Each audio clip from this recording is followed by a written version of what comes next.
Yep. Is that the chopped and screwed version? I ain't picking up something up. I don't know any words. I ain't thinking about you. Do you need to know the words to like any song nowadays? No. I don't think they're designed for you Something, to like enjoy lyrics. Something, chuck my deuces up. Something, I've had enough. I ain't thinking about you. So you were saying, you said, that's life as an American. People walling out on you. No, what happened is you said people are crazy. Then I said, I feel like that's a byproduct of being American. Oh. Yeah. So. The shit that we have to deal with on a daily basis. Exactly. So. I wasn't even talking about us. I know you weren't talking about us, but I was just thinking in general, because like, you know, I travel, I'll be out, and one of the things I notice is like, as an American, the first thing is like you have to wonder what somebody from another country's perception is of you being American, because it's fucking dangerous, because dinosaur Trump. Right. Yo, I was talking to somebody about this. I was like, yo, everybody hates Americans, and I get it. Like, I get it. We do too. But we don't hate ourselves per se. But like the idea of America is kind of crazy. Cause like I said, I was like, Black Americans are like a living embodiment of like double consciousness. Yeah, we have to be, because it's like, yo, I'm American, but in the same thing, it's like America sucks sometimes, like most times. Yeah.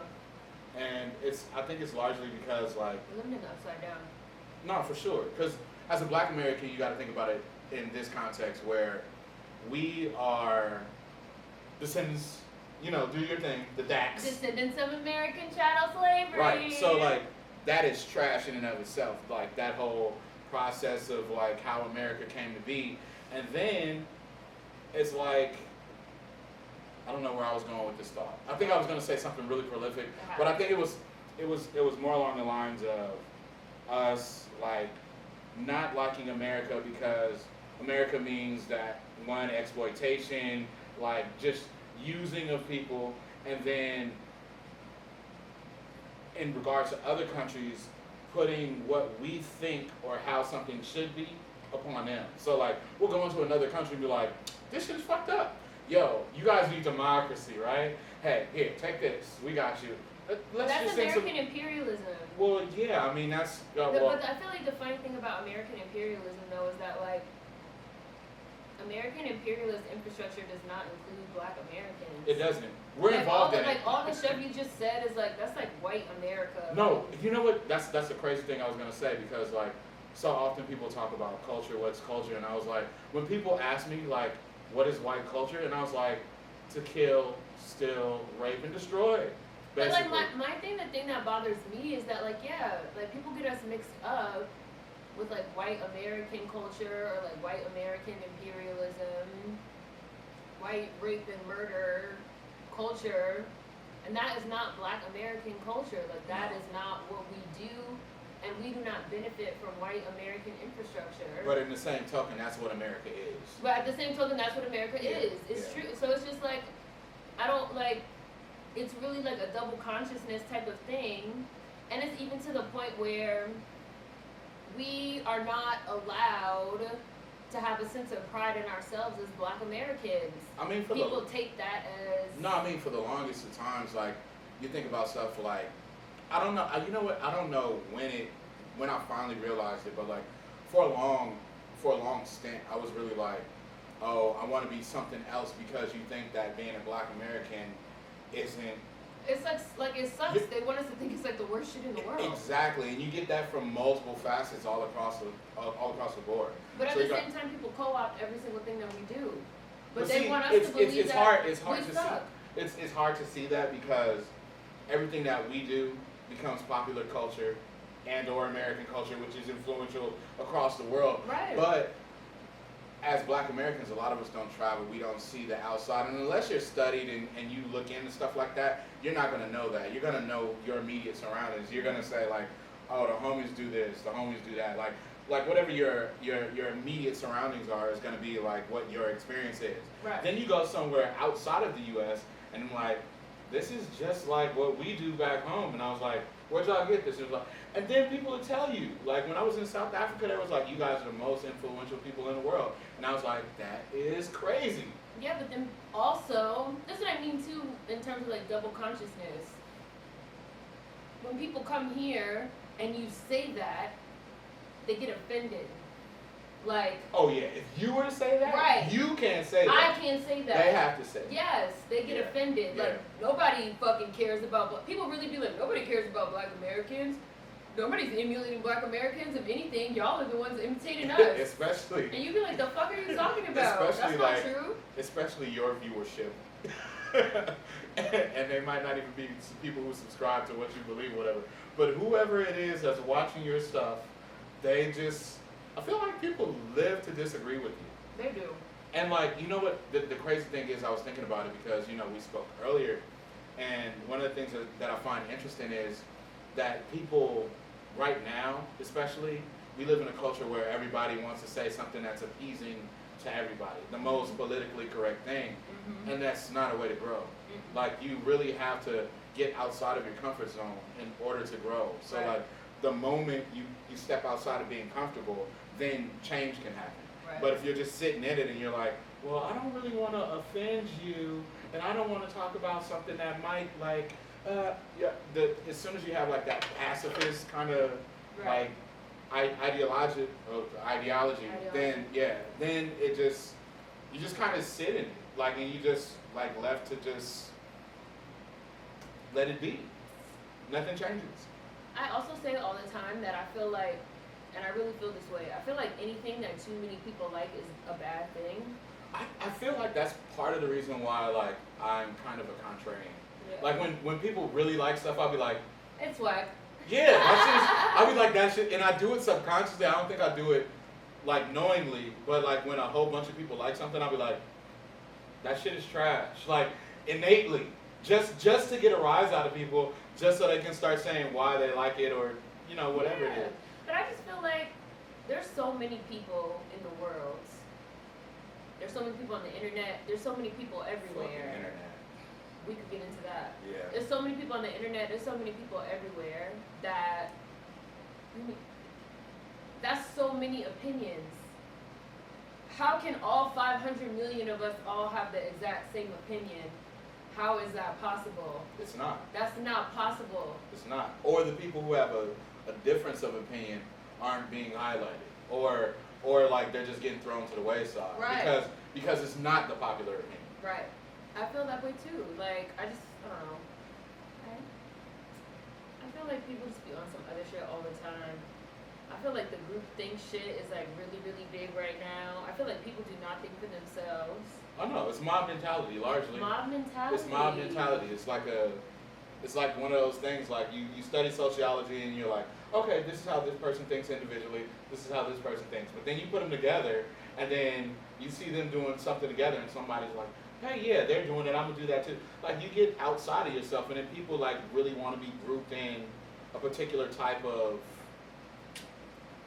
thing, or like have some sense of belonging, like, oh, this person says this must be right, or they have this type of following, so they have to be right. Like, Right. we disagree all the time, but we're fine with disagreeing with one another and having difference of opinions, because that's how it is. And then, ironically, we're also the people, like, when I'm out with my friends and they say something, I'll be like, you're fucking wrong.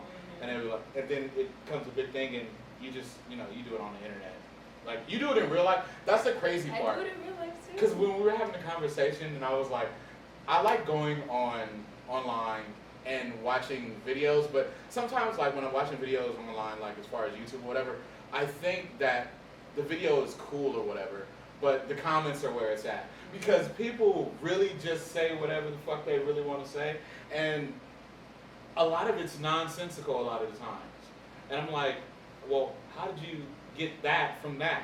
And then, like, people are really divisive in the way that they share people's media, because if you listen, like, I think anybody who actually listens to you and kind of fleshes out everything you're saying, they'll be like, I can see where she got that. I agree, I disagree, and then that'll be it. But like people take little small clips, Yeah. and then it was like, we're running with that.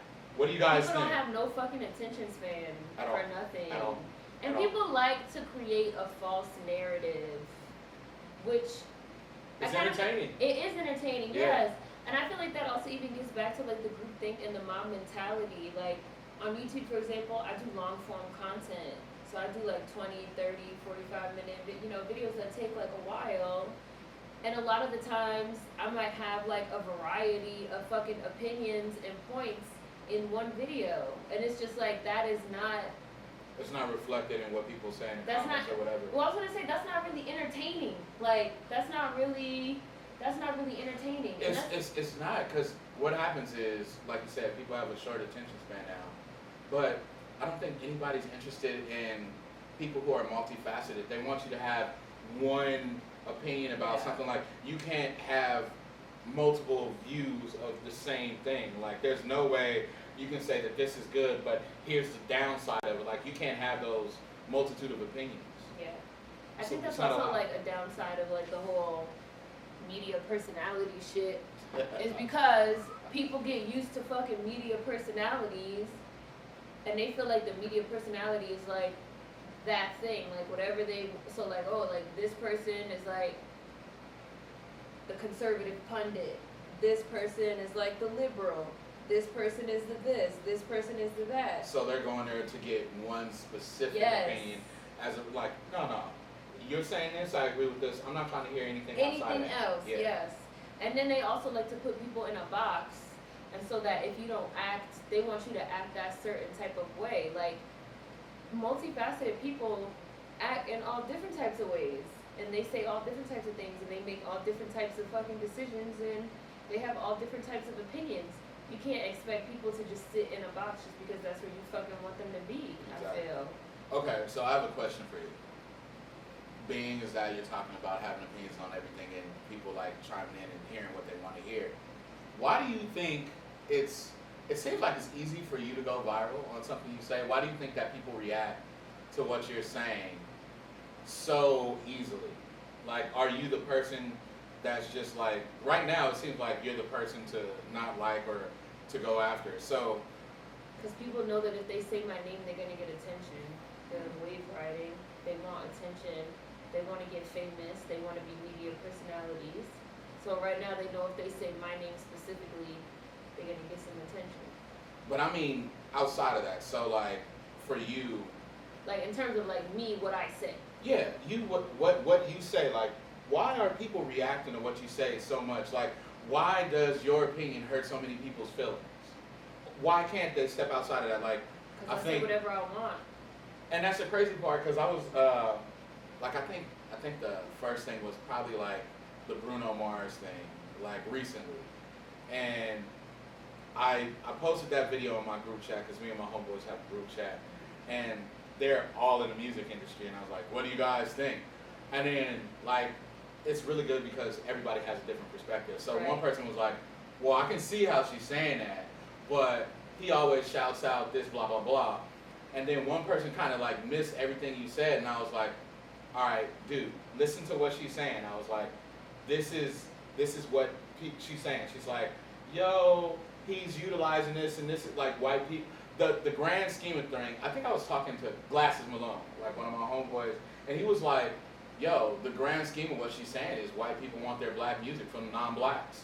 That's the whole That's underlying, literally what I the said. whole underlying thing. But people are like, how are you attacking Bruno That's Mars? literally Blah blah what blah. that's literally what I said. But like the whole underlying thing was this: you're using him as an example because multitudes of people have done it, but like you're just using him as an example because he's super popular right now.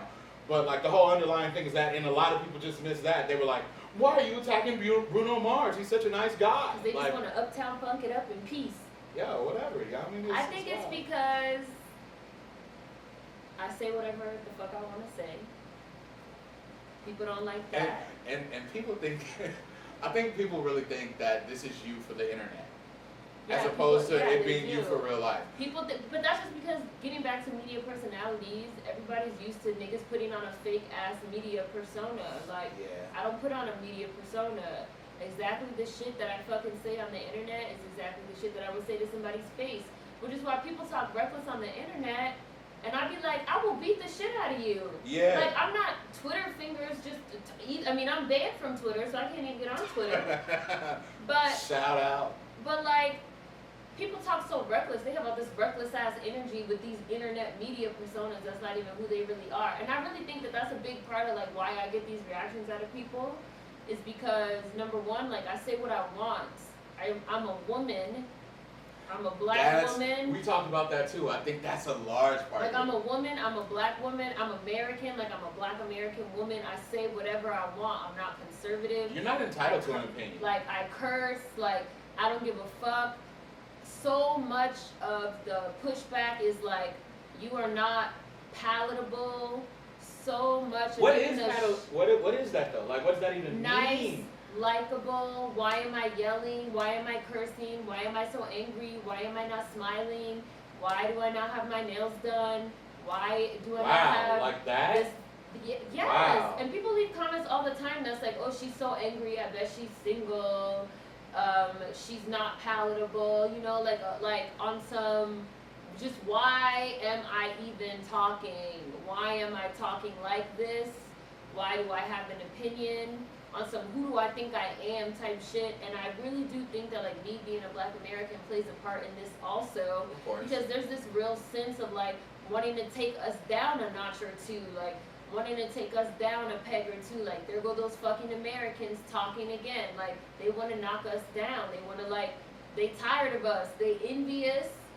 They're bitter. They're jealous. They're resentful. So I think a lot of the shit that I say in particular as a black American that is also a woman, that is very unapologetic about my opinion and what I fucking have to say, that shit annoys the shit out of people. Like, that shit fucking annoys people. And it is crazy because, like, there's been times where I agree with your exact same sentiment. I see people saying whatever. I say the exact same thing and nobody thinks twice about it. I have a friend on YouTube that in one of my early days on YouTube, we did an experiment that I did a video and my friend who's a man, black man, did the exact same video. And I was getting like all this like hate, cunt, whore, like very much like. Cunt is a really underused very word. much like, I call people cunt all the time. That's like one of my favorite words. Very gender specific, racial specific like insults. Why does this bitch even think she gets to have an opinion? Da da da da da, all that type of shit. With my friend, there was even a lot of, I don't agree, but I respect you having an opinion, man. Like, just like more respect. Wow. And like I said, I do definitely think that like me being black, a woman, and an American is like I should not get respect. Like, and just like on some, I just find that the attitude is very much like on some, who do you think you are? Yeah. Who do you think you are? And even like getting even like deeper, like even like past the opinions of just like, who do you think you are to have like pride in yourself as a descendant of American chattel slavery? Who do you think you are to like not want to fucking go back to Africa?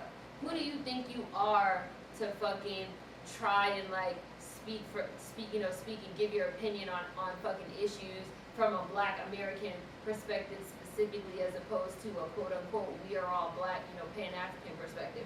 Just on some like, who do you think you are? Like, almost like a where is your shame? Like, right.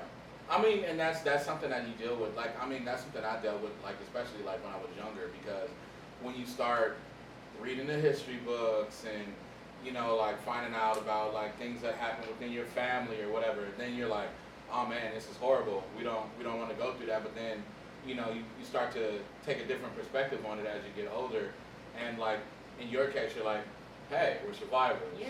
We've made it through all of these hardships, and we're still like doing things. We're still influencing the world culture as a whole. So it's one of those things. So and people hate that perspective. People don't want you. Like, I think I was saying this to my friend the other day. I was like, so as a black American, we influence the world. So is it that continental Africans don't want us to have that, so they're saying, hey, they come from us?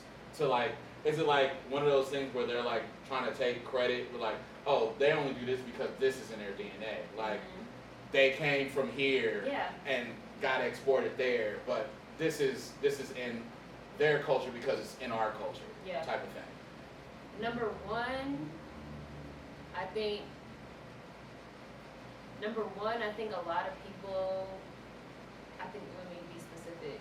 I think a lot of like non-Black Americans of all races are feeling this like paradigm shift, sort of Black Americans like coming into our own as like survivors and stuff like that.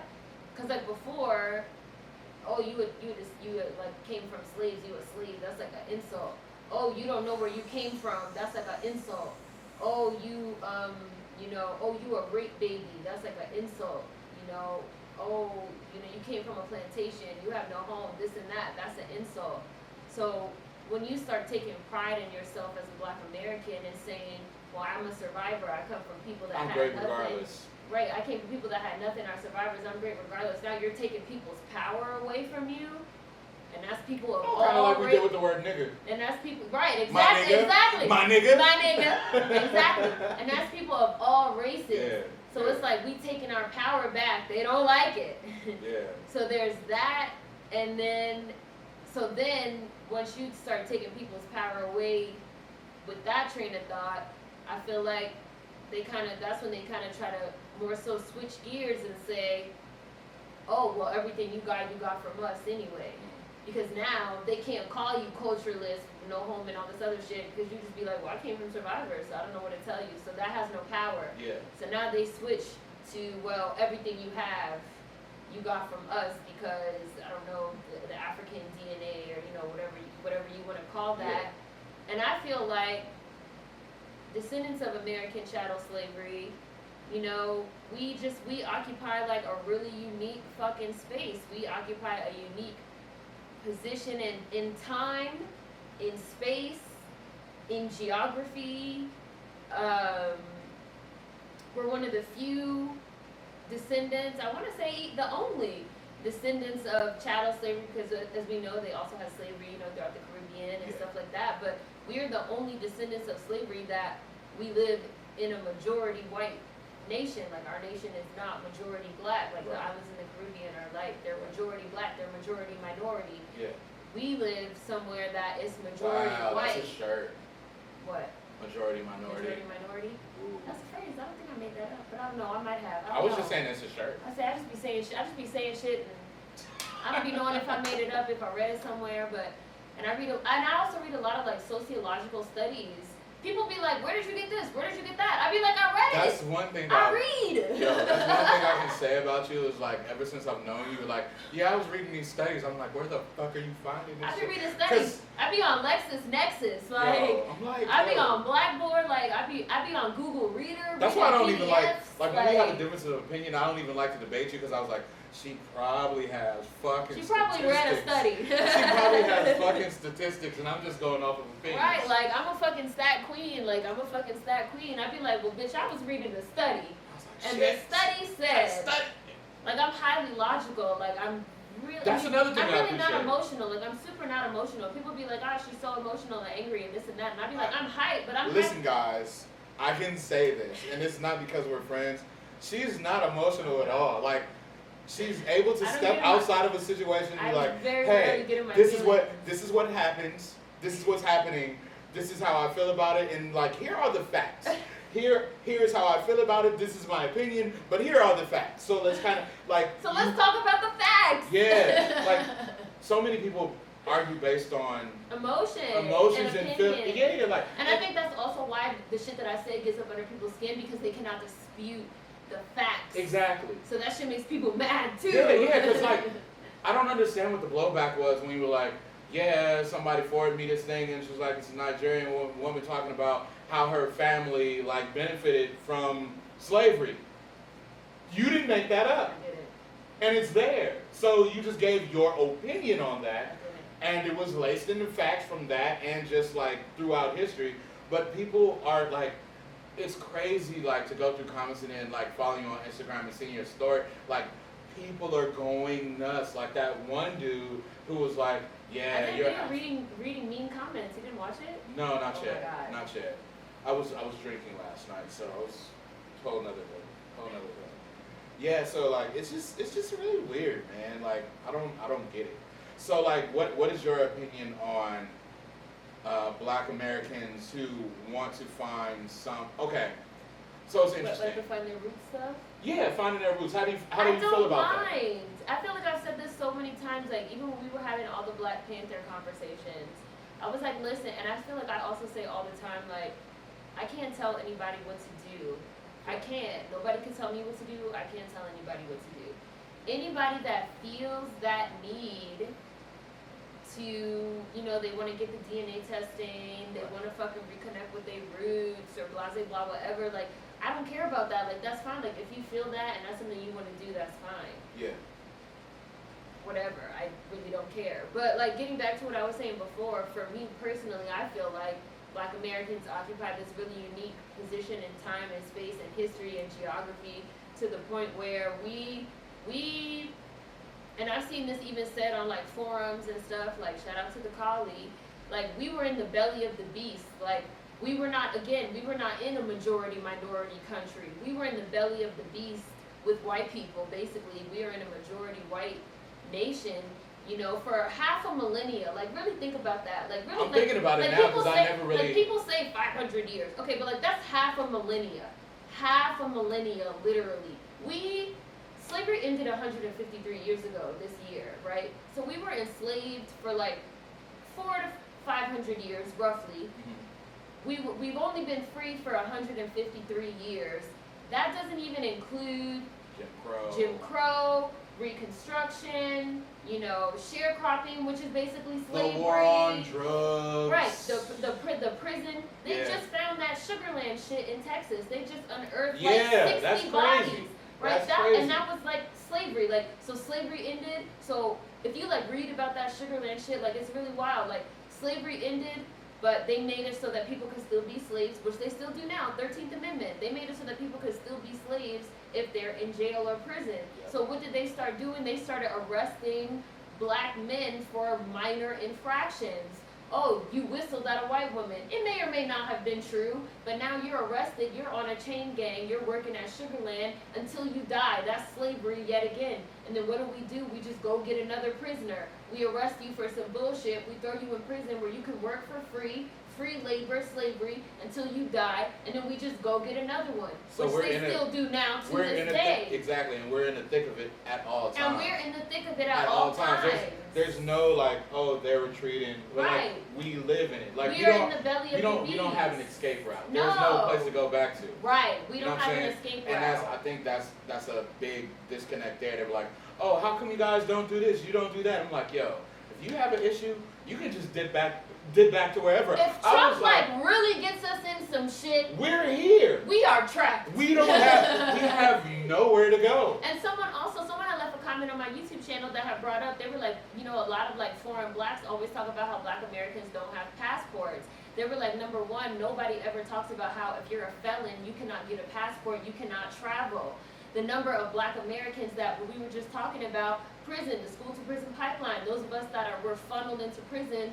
And it's not just because people are making bad decisions. Right. Like, the system is built. It's built for us to go into that route. Yes. You know what I mean? We are funneled, be it the school to prison pipeline, again, be it being picked up for minor infractions, the war on drugs, 3 strike laws, then we become felons. We can't vote. We can't get passports. We can't leave. We can't leave the state. We can't leave the country. But go back to Africa. Right, but then these people will be like, go back to Africa and learn about yourselves. Why don't you guys travel? Why don't you leave your state? Nigga, I have an ankle monitor on. I belong to the state. Right. Right. And we've been belonged to the state. And then for I don't know if people are aware of what it's like to travel inside the US. Like, I'm from Inglewood, California, born and raised. But like, my brother was staying in like Phoenix, Arizona. Like, I went out to Phoenix, drove out for 7 hours to go see him, whatever. We're coming back, and it's a big red in front of me, and it's one on the side of me. So like, you're going the pace of whatever they're going. Right. I get pulled over by the police. He said, 1, you're going too slow. I was like, where am I gonna go? There's an 18-wheeler to my left and one in front of me. And then, you know, he continues on with his things like, is this your car? I said, no, it's a rental.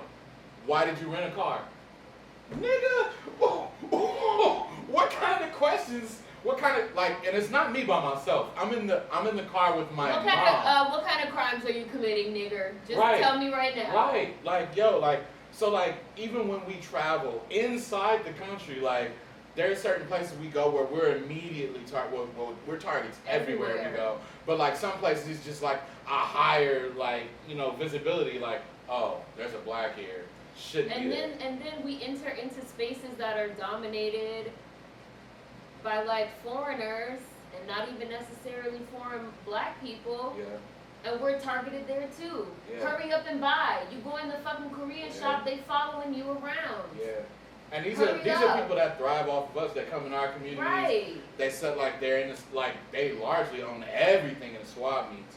They got these hair care supplies. Yes. These aren't beauty supplies that they're selling like beauty products to Koreans or whatever. Right. It's like to us. They're marketing to us. Specifically. And we're spending all of this money. Like we spend so much money. I was reading something recently where it's like we spent over $1 billion on Chinese food alone. I love Chinese food. I love Chinese food. Well, here's the thing. I love carry out. Here's the thing. Chinese American food you love. You love Chinese American food. I love hot if you wings. Go to, hot wings. I love my chicken wings, fried extra crispy, then, cut up. Yo, you salt, gotta have the ketchup, hot mumbo wings, sauce. but for some reason it just goes so well with fried rice. Like, you know what I'm saying? Like, so shout out to y'all for like that fusion little thing. But I mean, Koreans make good fried chicken. I feel like Asians do fried foods really well. They do. I was in Japan and Like my they're up nigga, there with niggers. bruh, like us niggers, like we can fry. We it, can bro, fry, right? but like Koreans can also fry. The Japanese are probably the best at it. Again, in 7-Eleven, they have deep fryers there. They love fried food. The chicken karaage, oh, I was like, yo, you giving me these little balls of chicken for like 50 cents? There's no way. And then like it was fun because like when you're black and you go to other countries, you be trying to do like hella black shit other places. So like what's one thing American blacks do? Like us local blacks, you know, we love our Hennessy usually. Yeah. So Okay, it's always I'm sorry. a mission. I'm sorry. Go. I want to interject. Yes. Do you feel like Hennessy is Black American culture? Yes. Yes, I do too. Yes. Thank you. Okay, Yes, because somebody was like, so when I was on Twitter before I got banned permanently, thanks Bruno Mars. When I was on Twitter before I got banned permanently, you know they opened the new museum, the African American History Museum. DC, right? It's in DC. Yeah. You have to get tickets a whole year in advance to go, Yeah. or whatever. So they opened I keep wanting to say the Natural History Museum, the African American History Museum, and I saw some people that were like complaining about some of the things that were in the museum because they were like, this is not culture, and most of them were not even like Black Americans. They were like it was like a lot of foreign blacks. They were like, this is not culture. Like they have like FUBU in there, and they were like, this stuff That's is not. for sure they culture. were like, this stuff is not culture. Like FUBU and like Hennessy and gold hoops is not culture. What? I was like, what do you mean that I was like, what do you mean that it's not culture? They were like, anybody could drink Hennessy and like anybody, Rolex chains. and they were like, anybody could wear gold hoops and like anybody could wear Nah. FUBU. I was like, see, It's a thing. y'all have this idea. It's a whole thing. Exactly. It's not a look. It's a thing. Y'all it's have a this cultural thing. right. Y'all have this idea that what we do It's like is Jordans just up and Beepers. it's just up for grabs and it's Yeah, just up for everybody. Like, no, it's a thing. and it's so like, ingrained in Yeah. the culture that Black Americans have no culture and everything we do is up for grabs, that even when they put our shit in a museum, people are like, that's not Black American culture. Black American culture is so different from like every other culture in the world because we include other cultures in our culture and like turn it into a whole thing. Taco Tuesdays? Bruh, like I don't know about people in other states. I don't know about people in other states, but in Cali, Taco Tuesdays is a thing. Like, yo, it's Tuesday, niggas is gonna go get tacos. I mean, but that's like what I just said. I was like, going to the carryout, getting 4 wings, fried, extra crispy, cut up, salt, pepper, ketchup, mumbo sauce. That's a DC thing. You know it is because you said that with no hesitation. Oh no, I need it. I need Mayflower. Mayflower, Carry Out in Town has some of the best Yo. mumbo sauce you will ever have in your life. Plug, Pay the Woman. But like that's a DC thing. Yeah. Now obviously like yes it's Chinese food, like it's carry out. But like what we did with it, and again getting back to Black Americans specifically operating in this like really unique space where we have to create, where we have to innovate. Somebody, we were just talking about this in my live stream on YouTube where somebody was like Black Americans had literally everything stripped away from us, and that made us natural born innovators in a way that other cultures are not. That's why you have other cultures that all they do really is they follow what we do. Absolutely. And they recreate what we do. Meanwhile, we are innovating. Like somebody was like, oh, constantly because as soon as somebody catches on to something, we have to create that. But that's because we've always done that. Yeah. Because as a part of our culture, going back to American chattel slavery, we didn't have shit. We was getting the scraps, so we had to make chitlins. Yo. Innovation. Yo. That's what I don't we fuck do. with chitlins, but yeah, like innovation is what we do. That's unique to us. Other people don't do that. Right. They follow behind us and they do what we do. Like we innovate. Yeah. Other people imitate. Wow. Like wow. that's a real thing. You used to be a rapper. No, I'm a writer. I'm not a rapper. Oh, so you don't freestyle. I got you. I don't. No, but I mean, like, it's nothing wrong with having pride in self. And I think the second that you have pride in self is like where a lot of people have problems. And They don't like it. there shouldn't even be an issue. So like, I have a whole lot of African friends. I have a whole lot of like West Indian friends or whatever. And I don't think, and ironically, I have a whole lot of white friends. And my white friends are like the best white friends you can have because I'm always saying, here's the thing though. I say really wild shit constantly in person, on Twitter, whatever. So my white friends don't react because they know people like, that get it. Exactly, her dog's holler. Yeah. You know what I'm saying? Like that's not me. Like, well, he's talking about his truth. That's what it is. The like, amount of people that have been like, well, not all foreign blacks, you don't have to say that. Continental Africans, not all Caribbeans, not all West Indians. I'm like, if it's not you, then I'm not talking to you. Easily. I'm not talking to you. It's not about all. It's about the people that are doing it. If that's not the problem. This is the problem. Exactly.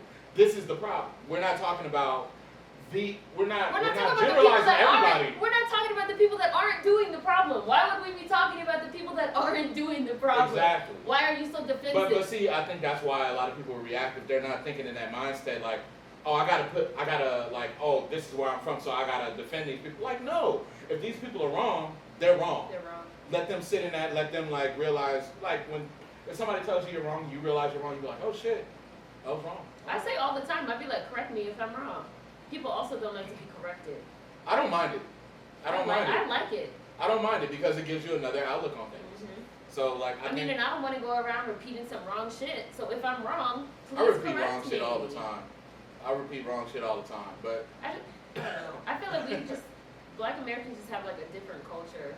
No, for sure. We just have like a different culture. I think a lot of people don't understand. And it continues to get deeper though.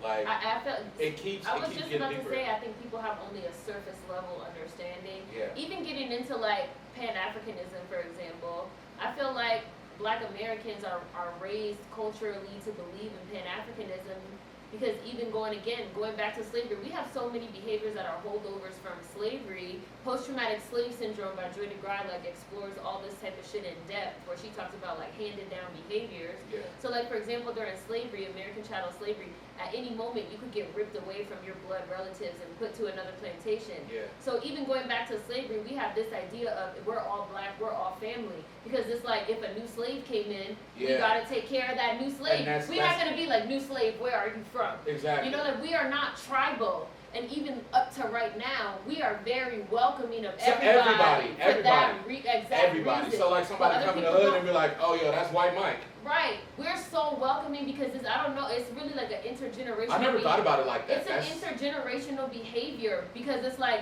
oh, there goes somebody new in the plantation. Let me go make him a plate. Like, that's just the way that we are. It's a learned behavior. It's a survival tactic. I never thought about that. That everybody to us is family. And people take advantage of that shit. They do. But you know what? I've never thought about it in that aspect because I'm like, you know, so much shit happens with us because we are so welcoming. I was like, why are we like that? But that's why. I've been thinking about it. I never thought about that. That's probably why I don't like going on cruises. Like, I've never been on a cruise. Like, boats. A lot of black people don't like boats. A lot of black people don't like boats. A lot of black people don't like water. And Well, I mean, I swim. And a but lot yeah, of, that's let's crazy. be specific. A lot of black Americans Yeah. don't like boats. A lot of black Americans don't like water. And a lot of black Americans don't like dogs. Because boat, middle passage, water, getting thrown off the middle passage, dogs, dog catchers, slave catchers chasing us. A lot of black Americans do not like those three things. That's really We crazy. do not fuck with boats, we do not fuck with water, and we do not fuck with dogs. And it's crazy that you said that intergenerational. Because like intergenerational trauma is what you're but like you think about that, like you even like in farming or whatever with sheep or whatever, like when they have the electric fence or whatever, they pass that down. Like these are sheep that have never been shot, but they stay away from the fence. So like it's definitely one of those things. Sheep herding dogs have been literally like over centuries, like bred to like want to like herd the sheep. It's like behavior that, so you could like the dog is born and like the dog just like instinctively like knows what to do with the sheep, even if it's like never seen a sheep before. That's like wild. Intergenerational behaviors and memories are real, like they're real things. And black Americans have a lot of behaviors that are holdovers from American chattel slavery, some good, some bad, that we still do to this day. And I would definitely say that us being welcoming and looking at everybody as family, and especially looking at all black people as family, is something that we do. But I feel like Pan-Africanism does not really benefit us, because it's like black Americans make the most contributions in terms of Pan-Africanism, but everybody gets to like reap all these benefits, but nobody has to give anything back to the black American community. Yeah. It's almost like, and I've said this before, it's almost like if it's a basketball team, it's a star player, you know, it's only one LeBron. Even though it's a team sport, should everybody get paid the same as LeBron, even though everybody's not contributing? Like, at what point do other people have to contribute? You will have, and I what wanted should to they ask, contribute? I don't know. I was just going to say, and I wanted to ask you, like, you have people that come over here from other countries, and they will look you in your face and be like, yeah, America's not my home. I don't consider America to be my home. I just came here to go to school and get money and get resources. Yeah, I'm about to get these scholarships and send the resources back home, and then in about 20 or 30 years, I'm going to go back home. I'm going to build a house back. Even if people always talk about this in terms of Africans, but like even before I ever heard an African say this in my life, I heard a Dominican say this. Like, this is what Dominicans send everything back to DR. You cannot leave a sock around the house, because the next day you'll be like, where's my sock? They'll be like, well, I sent it to DR. Why you send my sock to DR? Like they send everything to DR, and people don't feel like there's anything wrong with that type of mindset of, I'm just coming here to mine resources. I'm utilizing infrastructure that was fought for by black Americans. Like the immigration laws even got so relaxed as a part of the civil rights movement. Like we fought for looser immigration laws. Like somebody else was like, Board v. Brown of Education made it so that school couldn't be separated by race, which also impacted other races such as fucking Latinx people. They were like Native Americans, indigenous people that were also being separated by race. Chinese people that were also being separated by race. Everybody got to benefit off of that. Yeah. Everybody got to benefit off of that. But none of those people have to give back to black American communities. But everybody just gets to grab bag and then send everything back home. So we've identified the problem, that we're out here fighting, we're doing whatever we do, and it benefits everybody. So that's the issue. Like they're taking resources out and not putting back in the pot. They're not putting anything back in the pot. But what could be done to rectify that? Like as a foreign black coming in, like what they can contribute to the black American? I think you should just be required to, I don't know, give money or give time, or you should just, I don't know, you should have to be required to give something. And I mean, this is even a larger part of just capitalism in general, and this mindset, and I'm an anti-capitalist, as everybody knows. Capitalism in general, and this idea of wealth hoarding resources, take, and not put anything back. If you keep taking, there's not going to be anything left, like long enough, you know. this is like even a larger problem of capitalist infrastructure, but it's made even more complicated when you fucking throw race and nationality and ethnicity into it. I think that people should just be required to give back. If you make a certain amount of money, just in terms of, let's say, capitalism, if you make a certain amount of money, you should be required, in my opinion, I don't know, to donate 1% of your money to a universal basic income fund, or to a specific cause, a specific place. If you fucking come here as an immigrant on immigration laws that were fought for, by Black Americans, especially if you're Black, if you're a foreign Black, I don't know, you should be required to fucking give money back to a underserved Black community, especially if you live in one of these communities. You should be required to have to give something back. I do not care. I know people are going to feel like, well, you can't tell people what to do with their money, but how is it appropriate that everybody just gets to take? Right. Well, I mean, clearly they're reaping benefits and there's not being anything poured back in. What do you think about, say, foreign Black comes here, starting a business, whatever, they're sending stuff back home. What do you think about, like, if there was a program in which Black Americans got to go to that person's native country? Or something like that. I mean, like, because they're talking something about travel, like get that exposure, something like that. You know and I mean? I've seen a lot of people saying that too. A lot of people are saying, like, people get offended, a lot of these Black people get offended when you call them foreign, but, they want to be able to come here and become American, melting pot rhetoric, but we can't go to Ghana and become Ghanaian? Like, we can't do that. We can't go to Nigeria. You ain't out here speaking tweet, my nigga. We can't go to Nigeria and become Nigerian. Like, we don't have no type of automatic dual citizenship to anywhere. As a matter of fact, they'll pick you out like that. Right. Like, it doesn't American. Matter. There was a whole scene about that in Black Panther, where they're like looking around. There's 3 Americans over there. Like, they call us like American, and I don't get offended by. And I've been abroad. I don't get offended by somebody calling me an American abroad. How you get offended by me calling you a foreigner here, and then say, well, no, we're American. Call us Americans. Again, they're getting something from us, but we not getting nothing back from them. We don't have no dual citizenship. It's no type of matching programs. Like, maybe a matching program for every $1 you send home, $1 gets donated to an underserved community or a community center. Something, that actually makes that makes more sense. Something along those lines. For every immigrant that comes here, they give dual citizenship to a Black American so that we could go there. But even still, like, a lot of us don't really even care about, like, going there. Well, I mean, but that's also part of Black. Having an option, but, like, even just having the option for the people that do want to, because there are some people that want to, and they cannot afford a $1,700 ticket. Like, why is it that the people that do want to, but they can't afford the ticket, all these people come in here, take advantage of us, and none of them could put into a pot so somebody that does want to go could go? That would be dope. Like, I think that would be dope. I just feel like, how is it fair? How is it fair? I think something like that, where, like, they're giving back, because you have to think about it like this too. The American dollar stretches in a whole lot of countries.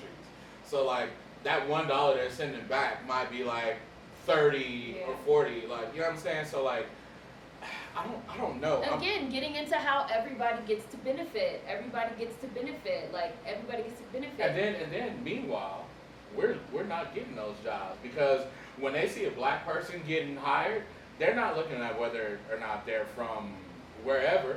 They're like, they're Black, we fulfilled our quota. Yes. You know what I mean? So, like, and they take advantage of that infrastructure too. But then when you say that, it's like, this is how. Why aren't you working? Why aren't you doing this? Like, we don't have the jobs because you're coming over there and taking the jobs that are meant for us because you look like. But when you say that, that's anti-immigrant, xenophobic rhetoric. It's not taking jobs. Jobs. We're not afraid of you guys. It's literally like these are things that are designed specifically for us because of everything that we've been through. So, like, we got this one little thing that we made some type of progression on, and then you come over here and you get it and you benefit, and we don't see anything. And then not only do you come over here and get it and benefit, you utilize the money you make from that job and you don't even invest it here. You send it back home. Exactly. That's literally funneling resources out of Black American communities while you benefit from work that we did while you live here and live in our communities. How is it fair? Is it fair? It's not fair. It's not fair at all. It's not fair, but see, like, and they get to double dip based on who they want to wake up and be. So it's like because studies have also shown that white infrastructure tends to favor black immigrants, foreign blacks, because they can be deported. Blacks. They can go somewhere else. They can. They can. So that's and there's the thing. also the stereotype that we are lazy. We don't want to work. We just want to be on welfare all day because we're lazy Black Americans. There's a stereotype that they come over here from war-torn third world countries, even though a lot of the people that even have money to come over here are living quite comfortably in their home countries. Real talk, they take advantage of that shit. Well, I mean, too. if you got enough money to come America, here, you probably doing all right. You're probably doing all right. Probably doing all right. They come over here, they benefit off of white supremacist rhetoric that calls us lazy and them hard workers. So then it's like they get to be a foreigner and take advantage of that. But then when they want to take advantage of infrastructure that says, well, we have to hire at least one black person because of the civil rights, Black American struggles, they get to take advantage of that. Yeah. That's double dipping. Yeah. That's double dipping. Yeah, for sure. But then at any moment when they want, they could go back home. That's triple dipping. Yeah. Like, yeah. they're taking and then, everything. And then, like, one of the things, though, like, is as a continental African, you coming over here, like, they don't view you the same. Like, white people aren't going to view you the same. Employers aren't going to view you the same because at the end of the day, you can go. Yes. You can go. Like, if anything happens, they're like, oh, they can get deported or they can leave, whatever. There's nowhere for us to go. They're not stuck with them the same way they're stuck with us. Exactly. And that's an issue. And white Americans hate us. That it's an issue. Everywhere we go, they're like, once you go back to Africa, like, a large part of my life, I was like, I've never been. How can I go back to somewhere I've never been? I've never been. So, how can I go back? I mean, now when they say go back, I can be like gladly because I'm finally gone. But it's like, prior to that, it was like, I have no conception of what Africa is. I've never been there or whatever. But like, that's how they view us. Like, we're foreign in our own country. Like, we get called black. We get called black before we get called American. We don't live, like, amongst other people, we don't get to call ourselves American. We're always something else first. We're always niggas. We're always black. We're always whatever. We can't ever just be Americans. Like, the fact that we get titled African Americans and we never. We're Black Americans. We're African Americans on like a checkoff thing for like whatever it is. But white people are not Irish American, Italian American. Yo, like. And I don't even like being called African American. Like, please, like, I wish I really like descendant of American chattel slavery, because descendant of American chattel slavery, which is what I keep saying, either you are or you are not. There is no gray area. There's no gray area. And it's a callback to what happened. So and it's like, a callback to what happened. Like, don't call me no African American. You can call me a Black American, or you can call me a DACS. Because people are really big on like, oh yeah, get over it. Yeah, like no. What? No, definitely not. Yeah, I like the callback because it's really in your face. Like, oh yeah, I'm a descendant of black. I'm a descendant of American chattel slavery, and like I said, it's real specific. So even like West Indians and Caribbeans that had their own form of slavery, y'all not descendants of American chattel slavery either. Right. Like, either you are or you are not. And it's just very interesting also how like Black Americans have always been so welcoming, going back to slavery days. Other people have always been more tribal than us. And as soon as we start to say, well, we as the descendants of American chattel slavery, we're having a unique experience, we have a unique set of issues in this country, just because our version of slavery happened here, we are still here, we're still trying to deal with it. There's still all this infrastructure designed to oppress us very specifically, not y'all. When you say that, it becomes, well, we're all black, why are you trying to divide us? We're all in a struggle together. Our struggle is different. Our struggle is different, and that's all it is. It's not saying in different ways. Exactly, and it's not saying that you don't have a struggle. It's just saying ours is unique to us. Yes, and this is privilege. This is a conversation about privilege and identity. Because it's exactly the same when you talk to white people about racism and they say, so you're saying I never had to struggle. No! You might have fucking came up in a poor ass trailer park and had to struggle. I knew we was gonna go to the trailer park. And had to struggle every day of your life. Sure. Like, you might be white trash and had to struggle every day of your life. But you have not had to deal with racism. That's just not something you've had to deal with. I'm not trying to say you grew up with a silver spoon in your mouth, but you've never had to struggle with racism. We are different. We have dealt with oppression in different ways. We've dealt with struggle in different ways. I don't understand why it's such a problem saying this to other black people. Then it becomes, you're divisive, you want to divide us. I feel like it's really because deep down people know that they're benefiting off of black Americans being at the bottom, and they do not want it to change. That is how I now, if you want to make, feel. I feel like if you wanted to make an argument against it, that's fine. But you have to have facts, and there's not going to be anything. None. There's not going to be anything. They just say, oh, you being divisive, we're all black, oh, la la la la la, oh, Pan-Africanism, oh, the enemy is white supremacy. Even when people say that, the enemy is white supremacy, I feel like, yes, the enemy is white supremacy, but white supremacy is affecting us all in different ways. And the fact that, and then the fact that we have this colorism and all of this thing that's going on, like, that's a thing of white supremacy, but it's also playing a part in, like, our interactions with other black people, so our interaction with foreign blacks and, like, us local blacks, like, you know what I'm saying? So, like, there has to be something, like, what is the word? We have to come together and, like, get over these disparities. Like, it has to be addressed for sure. It has to be addressed. It has to be addressed. My thing is, people feel like, oh, like that, talking about it is divisive.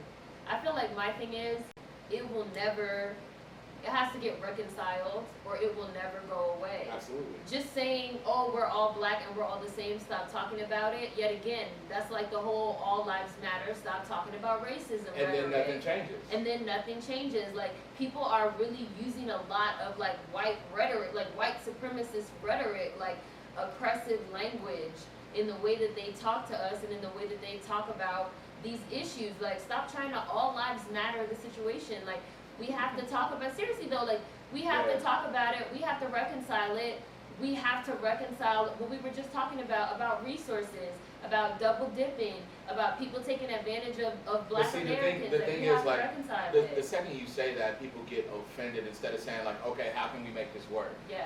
Like, what can we do? What is the need that you have? Because I'm not familiar with the need that you have. Right. How can I help you? And how can you help me? Because clearly I'm already benefiting. So, like, how can I help you? And I think that's really the conversation that needs to happen. But and so we can't even get. We can't get there without addressing. Right. We have to first we address can't even that. That's step 2. We can't even get past step 1, which is acknowledging that there's a problem. Isn't that what they say? Like, admitting it is the first step. Yeah. We can't even get half a step. You know what I'm saying? Because people are so wrapped up in saying, like, oh, I've got it worse than you. Like, I'm coming from. And getting back to what you were saying before about people wanting to just be agreeable. People just want to. We're just all, oh, we're all black. I'm rooting for everybody black. Yes. I don't want to. They don't want to cool. dig. They don't want to dig underneath the surface and address a lot of this festering ugliness. Yeah. I think there's a lot of resentment towards black Americans. There's a lot of envy of our hypervisibility. There's just like a lot of things going on under the surface that people don't want to talk about. And in regards to that, that's not even something that we try to create. Or that we control. Right. Like, we're literally in the trenches all the fucking time. Like, we're out here getting shot today. We're on the front lines. Today. But it says we're on the front lines and people hate it. Like, we're on the front lines, we get killed and it's news. People hate it. They'd be like, well, nobody cared about such and such that got killed last week. Exactly. Yo, that is so crazy to me. That is so crazy to me. Like, I'm sorry that we live in America where we suffer. I'm sorry. That's the craziest shit. Something's going on. We're addressing this and be like, yo, what about? Yo, wait. Right now we're right here. Can we get through this? Yo. Or nobody is stopping you. If you live in London and you want to talk about something that happened in London, by all means, no one's stopping you. No one's doing. Create a platform. No, but that goes back to they want us to do it. They want us to do it for them, like we big brother. Yo, like we have to address all world issues to anything to do with black. Like, we can't even handle our own shit because we got to deal with everything across the world. Be like, yo, I don't know what's going on over here, but like, you know, shit pops off and I'll be like, oh, they doing it over there, like in South Africa, like when they were like, oh yeah, we're gonna take the farmland back from these white farmers. I was like, yeah. I was like, yeah. He was like, and we're not gonna pay them any kind of money because, you know, the land was stolen. I was like, could you imagine if they did that here? If we did that here, we're like, oh hey, right. You know. But I feel like that's also going back to black Americans viewing everybody as family and people don't view us that way. Yeah. So when we see them winning over in South Africa, we're like, yes. we're happy. Yeah. They see us winning, they're bitter, they feel some type of way. Well, no one cares about this, this, and this. They're not happy for us. What it is we're just dealing with our own issues the only way we know how, here and in front of us. It doesn't mean that we don't care about what's going on, but that's not pressing to us because that's not happening to us right now, right here. And they don't like that either. They'd be like, oh my God, Americans, they only care when it happens to them. They only care about shit that's happening to them. And they're so arrogant and self-centered. No, like we have to care about ourselves because nobody else gives a fuck about us. Nobody else gives a fuck about us. So like there's literally shit that we have to do. Like we have to address it. And we do everything ourselves. Yeah. We don't ask anyone for help. And we do that to a fault. Like fault. Because we could like back in the civil rights movement, the Jews was like, hey, we'll help you out. He's like, no, we good, my nigga. And meanwhile, and I even feel like even that is like leftover behaviors. Like we can't trust you. We have to do everything ourselves. Yeah. Nobody helps us. Like even this the World War I and II, right? Like other countries got involved. The Civil War, niggas sat back like, woo, let's see which way this goes. Let's see, woo. Let's see who wins, the whites or the niggas. Like, exactly. Nobody helped. Nobody participated. Nobody came and got us. It was literally a civil war, America fighting itself. Nobody else got involved. Literally everybody else was on some, we're gonna sit back and see which way this shit goes. It's so crazy that we're supposed to it's so crazy that we're supposed to help everybody else, or they'd be like, oh yeah, you should, like go to Africa and this and that. But like when the shit hits the fan, like you said, nobody's coming over here to help us. Nobody's like, Black American niggas be in the belly of the beast alone. Y'all can come over here. Like it's just starting to like open up gates now, but I think it's largely due to like financial stuff because they see like, okay, Black Americans got money, they're spending money, yeah, you know what I'm saying, they're doing stuff. So like we got countries that are opening up to us like, hey yo, you can have dual citizenship, we'll welcome in Black Americans here. You can come, money. Well, not even spending money. They're like, yo, you can come buy a house here, you can come buy land here. What country is that? Damn it. Is it Cameroon? I want to say it's like Cameroon or something, but they have like this program where like, yo, Black Americans can come over here. I gotta look it up again, but they're like, Black Americans can come over here, buy property, and be a dual citizen. Mm-hmm. And it's dope, but at the same time, it's like what do we know? Like we'll be abandoning everything that we created to come over here and get involved in the culture we know nothing about. Right. And I say too, when you talk about solutions for moving forward, me personally, I'm over Pan-Africanism. I feel like instead of this Pan-Africanism, we are all black, blah, blah, blah. I feel like we should focus more on building up our individual nations and our individual countries. Like the Black Brits should try to build up their shit over there. The various African nations, they should really try and build up their shit over there. And then they always say well, it's so hard because of this and that, and I totally get it. But at the same time, I have to say I do also feel like it was hard for us here too. We didn't have shit after slavery either. It's definitely gonna take time. It's gonna take time. I feel like if we were able to, instead of everybody golden parachuting out and dropping over to America and wanting us to do everything for them, what's that doing is just creating one place where everybody goes to instead of having multiple resources. And where all the black people are fighting over resources here in that one place, instead of us being, we have a black stronghold here in Britain, we have a black stronghold here, we have a black stronghold here. They peace out and they come over here to fight with us over limited resources in America, and then say, well, why don't we just shut up and be happy for them because we're all black? Think bigger, niggers, think bigger. With the hard ER. With the hard ER. With the hard ER. No, but that's what I say. When people move out here, they're like, oh, out here, you being a California native, there are so many people that come here chasing a dream, and I was like, why the fuck couldn't you make that dream work wherever you were at? They were like, well, there's no infrastructure, or it's so hard. the film industry or whatever, and I was like, well, imagine what would happen if you created something there. You fucking blow up. That's how I really feel about Black Brits, because so many of the Black Brits are coming over here. LMFAO. You're cute though. LMFAO, but not even just her, acting in the movies and the TV shows. Was it you who said something about Franklin on no, it wasn't me. Snowfall, I think I Somebody heard told me recently. I The was lead like- of Snowfall is British. I was like, are you fucking serious? Because he A nailed show- our accent and everything. A show specifically about the introduction of crack in And America, he and knew they don't nothing even, about it. and knew nothing about it. And I'm they just can't happy to be even- on the show. Yes, and they can't even. And then if you say something about it, they say, "Well, why are you hating on another black person? You should be rooting for everybody." Why black." couldn't They that? don't Why even couldn't see that why have it's gone to offensive. somebody who's been in that and like? Not They saying don't you're even not a see- good actor. They don't even see why it's offensive. You know what I'm saying? It's just like if we went over there and then we started like, hello, like that's not even real. Like, They don't even see why it's offensive. yeah. They don't Like- even, and the Brits I feel really strongly about, because the Brits don't even have the excuse of, well, we're coming from a war-torn country, we have no infrastructure. You live in Europe, you live in England, Yeah.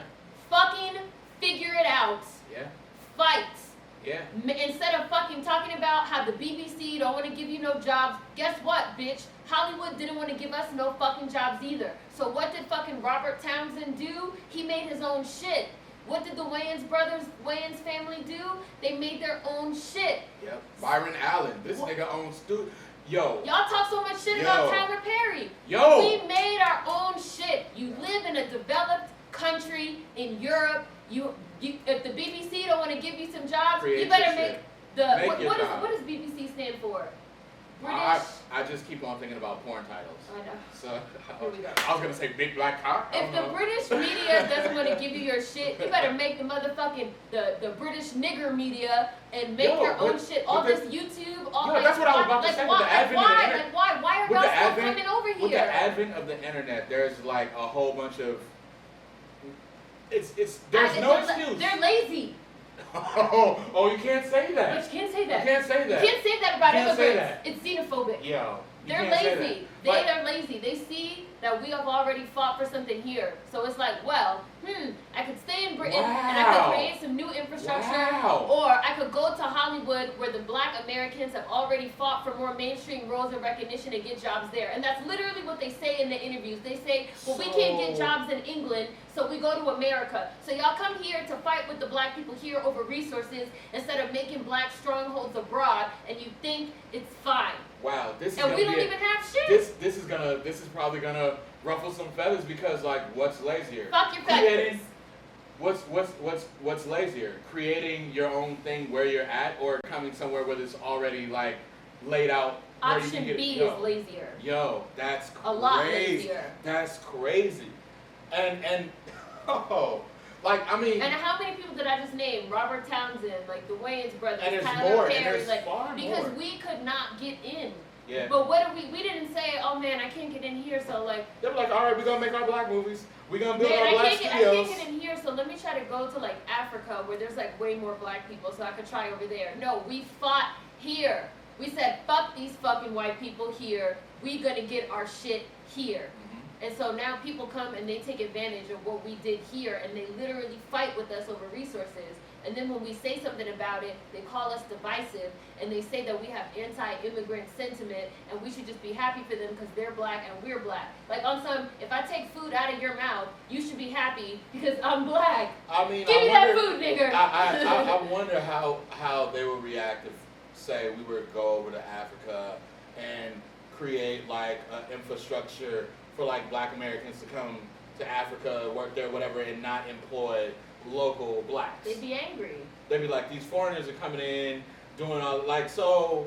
I mean, They'd be angry. it's something again. It needs to They be don't even addressed. they don't even like dealing with us. If you go to the fucking Senegalese market or something like that in Harlem, they don't have no black Americans working there. Everybody that works there is like Senegalese. And that's They, fine. and that's fine. And I that's don't fine, I don't have yeah. nothing wrong with that. Yeah. But if you as a black American say, well, like Samuel L. Jackson, well, why didn't they put a black American in the role of Get Out? They say you're xenophobic, you're anti-immigrant. Why are you mad that black people are getting advantages here? It's a double standard. It's not fair. Yeah. Damn it. We have it pretty bad.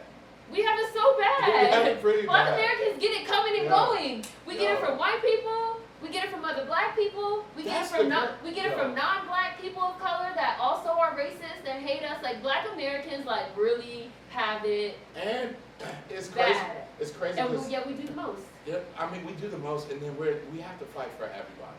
So we have to fight for other black people. We have to fight for other we have to fight for non-black people. They were like, oh, yo, what about this demographic? We're on the front lines for that. And I'm like, yo, why are we fighting for everybody instead of like just honing in on what we need to do? And like, they're talking about fucking black representation. Why does nobody talk about Asian? Where did Asians go? What? Yo, why we gotta fight for the Asian for everybody? Like there's always and I don't even care. Like there's always I fight for everybody. There's always like some turn off on the road, like whenever we're doing something for ourselves and we start getting a little traction and be like, but what about like yo?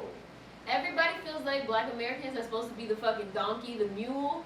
We the mule of the world. Oh, that's because we have been. Yes. That's because we We're have the been. mule of the world. Y'all don't want that. Y'all don't want that We're anymore. supposed to put everybody on our back and like carry them to the promised land. And when you say no, they get upset. And It's especially crazy. other black people, because they feel like you're hating on them. You're supposed to just do it And because it's not they're even black. hating. It's like if you really take if you objectively just step back and look at shit and be like, okay, I'm not American. I'm coming over there and I'm benefiting for things that were set up for black Americans. Specifically by black Americans. Yo, and you know what? All you have to do is sit back, see that, and be like, I can see their point. How can we fix it? That's it. That's it. But instead of doing that, it's like, yo, there's no fucking way. And blah. There's no problem. We're all black. We need to just unify. You're being divisive. Just be happy for the black people. Root for everybody. Yes, we're all black, but we're different. They're against it. We're all different. They're very much against it. But that's privilege. Who wants to lose the privilege of having the black Americans do everything for them? Nobody. I know if I was a black American, You trying to say you want me to do it for myself? We had a whole civil war. Bloodiest war to this day on American soil. Most lives lost over this very topic that we're talking about. You want us to do it for ourselves instead of black Americans? And low key, they trying to get one popping again. You like, want us to do it for ourselves? 3D printing guns now on August 1st? Hey. I saw that. Hey. For what? I saw that. For what? Like, I'm not anti-gun. I think the shit is, I think it's fucking crazy anyway. I think Why do you need a patent for that so that people could print guns? Yo. So now they don't even have to buy them. Exactly. Because they want to make it more affordable for people who don't have money, who are in these areas. Guns are already cheap. Guns are relatively cheap, yes. You can go to guns on the street are extremely cheap, but even if you're like, you could go to Walmart. Not ones without bodies, though. You got one like without bodies. You could go to Walmart in Alabama and like you don't even need a gun license or anything. You could just like walk. Like I know because I've been to a Walmart in Alabama. I've seen it with my own eyes. Yo, like, Arizona. You could just like fucking crazy. All you need is a driver's license. You just walk in and you're like, But like, I mean, $150, you think about all the stuff that we go through, and then you think about like America is like plot twist after fucking plot twist. As soon as you figure shit out, they've already set something else up and like, oh, they figured that out, but when did they get a load of this one? It is. Like, watch how this shit plays out. Like, everything is a thing, because they're gonna be like, oh, we're gonna 3D print guns? Yeah, that's cool. You know niggas gonna have 3D printers. You know niggas gonna have a shoot if it's plastic. What? You know what I mean? And then it's just gonna be more people in jail. Yes. Like, more killings. Yes. Like, all kinds. Like, it's always something. Like, we can't escape something. And everything that happens affects black Americans disproportionately. Yeah. Not all black people even. It affects black Americans specifically disproportionately. Well, I mean, because we're here. Right, like we're disproportionately arrested. Like we are disproportionately fucking like funneled into the school to prison pipeline. We are disproportionately felons. Not all black people. Black Americans specifically are disproportionately affected by these things. And it's just like really so offensive that we can't even talk about it. Yeah. Like, and then like, which is why I wanted to talk about it. Yeah, but like we can't even have shit. Like when we move into a neighborhood, property value goes down. All the white people out of there.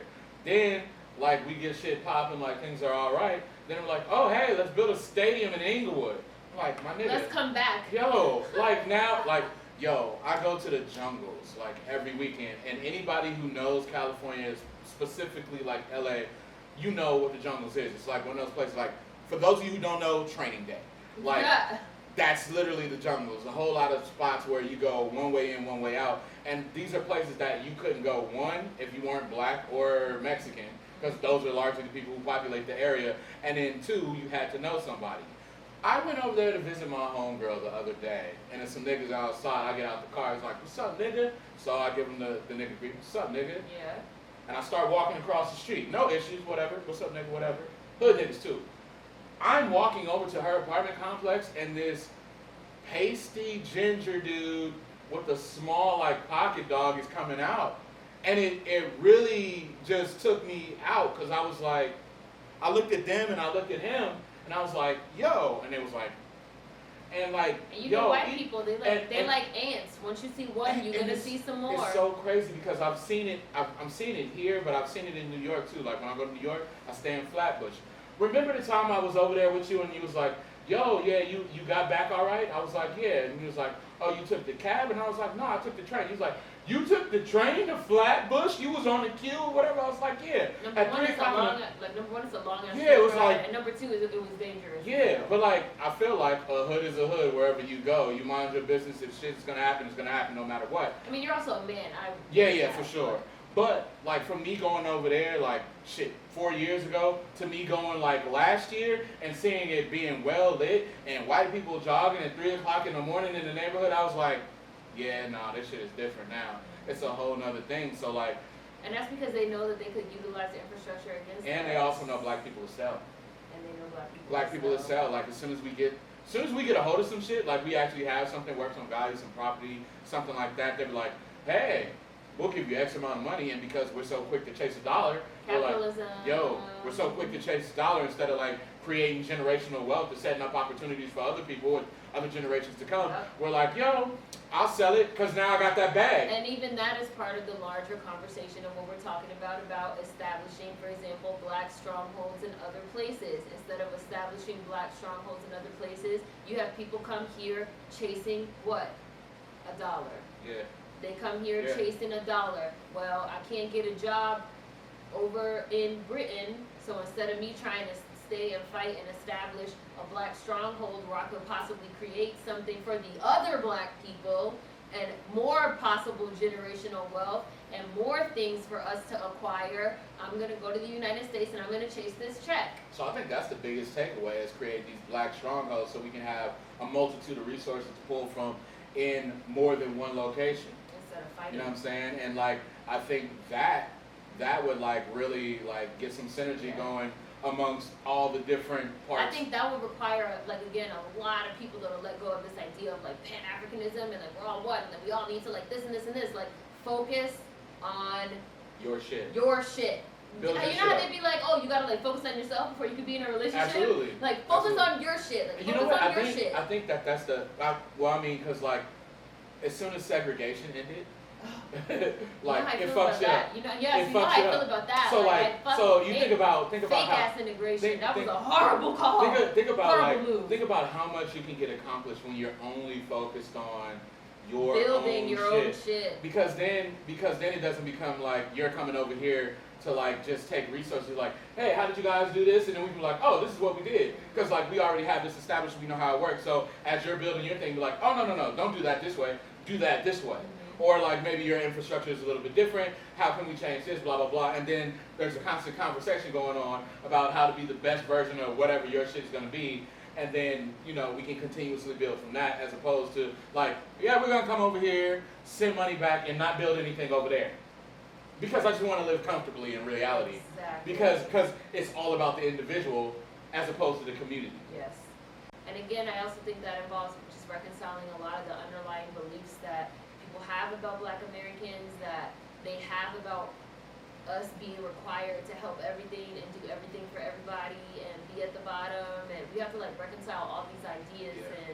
And again, if we're gonna especially start working towards like building individual strongholds, we have to like really just let go of a lot of these ideas because they're really fucking nasty and toxic and fucking disgusting. And there is gonna be a nasty ass conversation that needs to be had, and it's not gonna be pleasant. It's not. But it needs to happen. I mean, again, it's either have the conversation, like get outside of that comfort zone, or it's like an abscess, right? You have to like scoop the nasty shit out. Yeah. Right. Yeah. I feel like that was good. That was really good actually. I wasn't expecting to get there. And we ended on a solution. Yeah, we did. Black strongholds. Woo! Black strongholds. Let's figure some shit out. I like this. This was dope. This was dope. That was cool. That's exactly what I want to do. But I want